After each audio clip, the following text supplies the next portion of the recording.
mwe ugaruka muri mu gihugu cy'u Buholande muri ugaruka muri mu gihugu cy'u Burundi mu mazina nitwa Jean Sidi Dakiru nkaba ninyambukira i Burundi mu gihugu cy'u Burundi ubu nkaba shise mu gihugu cy'u Burundi aha turi ku kibuga cy'indege nkuko mubona cyataziriwe Melchior Ndadaye. Ero ni gute umurundi yakigwa mu gihugu cyacu?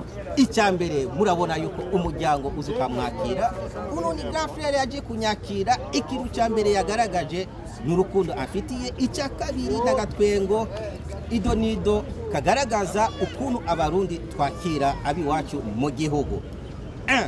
Icyo nashatse kubabwira nuko kenshi bavuga aba diaspora tuzadufisa amafaranga menshi tugataha tudafise ikintu na kimwe.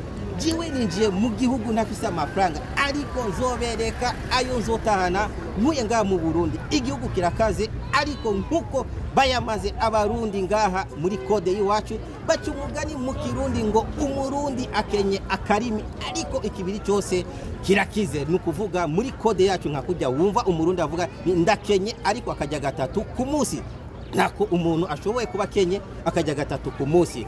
Iyo ni kode y'igihugu. Ikode igira kabiri nuko kirazira kikaziririzwa kuvugisha ukuri k'ubuzima bw'iwawe. Ino niyo akeye y'umurundi agishika ngaha. Esprit ndundi irakwinjiramo ugeze mu gihugu cyacu. Nakiriye inguvu za ntare ngaha ku kibuga cy'indege. Murakoze cyane kandi muri kaze mu gihugu cyacu. Kamera subscribe kuri chaîne ya Sigi TV. Merci beaucoup. Kuri kamera twatubifise Sete yaje kutwakira. Murakoze cyane.